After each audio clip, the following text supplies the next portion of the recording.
Hello students, आज जो topic के सामने लेकर आए हैं वो बहुत ही इंपॉर्टेंट टॉपिक है काइनेमेटिक्स का, जिसे हम कहते हैं रिलेटिव मोशन इन 1D।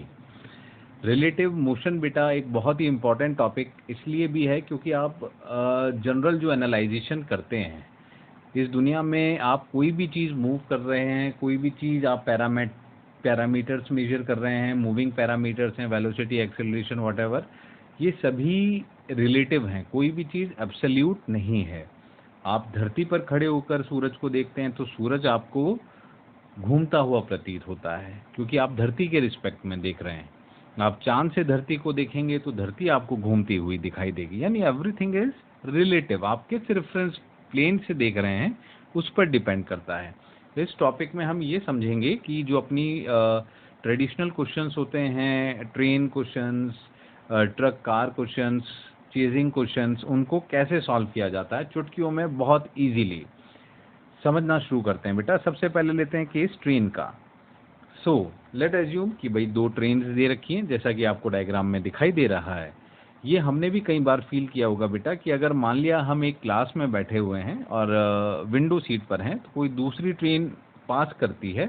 अगर वो अपोजिट डायरेक्शन में पास करती है तो बहुत तेज़ी से चली जाती है, हमें दिखता है कि बहुत तेज़ी से जा रही है। और अगर वो सेम डायरेक्शन में मूव करती है तो ऐसा लग रहा है कि स्लोली स्लोली जा रही है, बहुत धीरे धीरे क्रॉस कर रही है।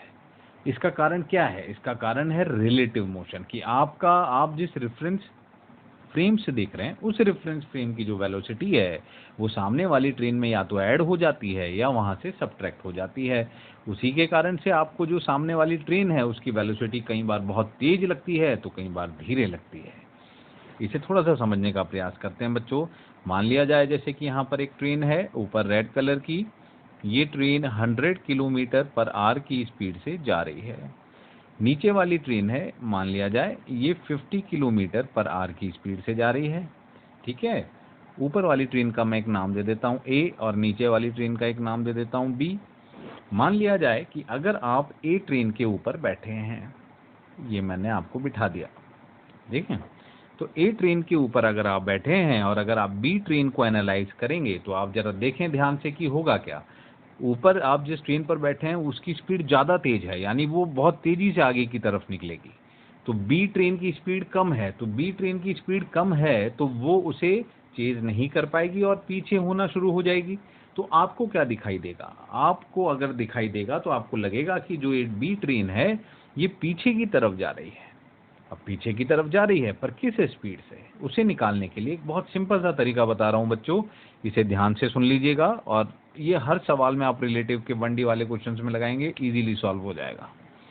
आपको क्या करना है, आप जिस रेफरेंशियल प्लेन पर बैठे हैं, जैसे कि यहाँ पर आप ट्रेन ए पर बैठे हैं, तो आपको ट्रेन ए को आपके रेफरेंस में वो रोक देना है। तो कैसे रोकेंगे हम?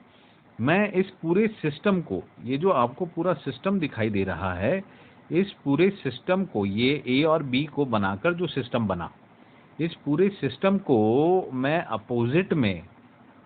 अपोजिट टू माय मोशन, मैं जिस रेफरेंस प्लेन पर बैठा हूं उसका जो मोशन है उसको अपोजिट में दे दूंगा पूरे सिस्टम को।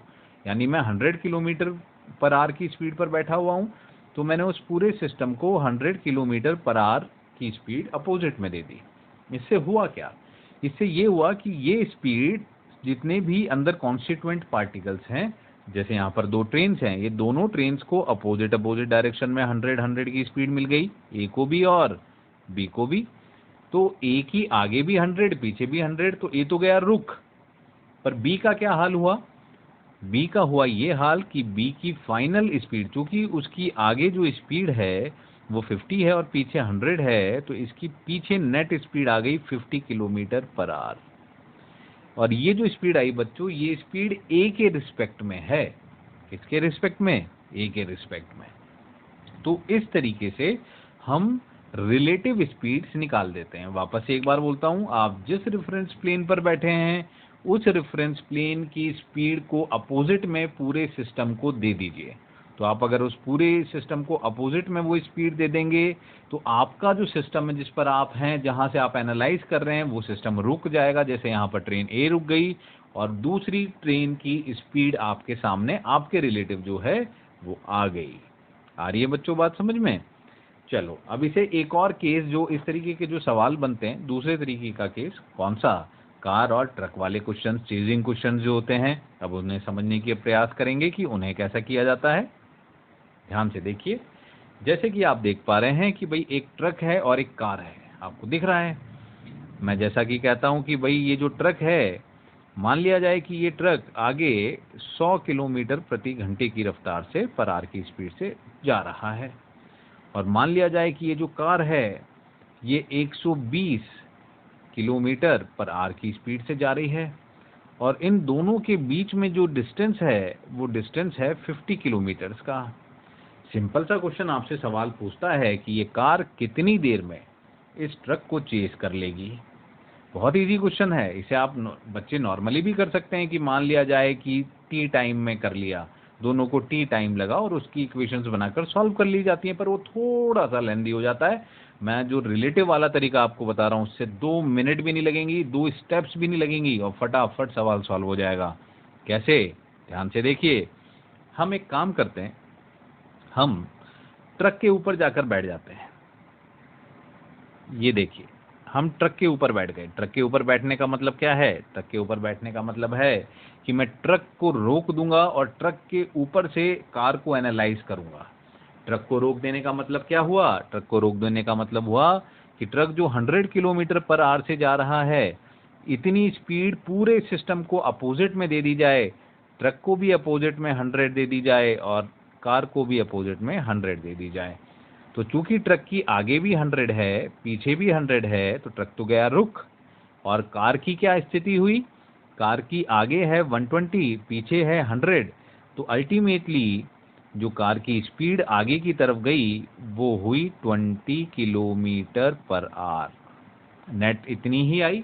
अब ट्रक रुक गया है आपके रिस्पेक्ट में और आपको कार आपके रिस्पेक्ट में 20 किलोमीटर पर आवर की स्पीड से आगे आती हुई दिखाई दे रही है। डिस्टेंस कितना है बच्चों? 50 किलोमीटर। तो टाइम कितना होता है? Distance upon speed, 2.5 our.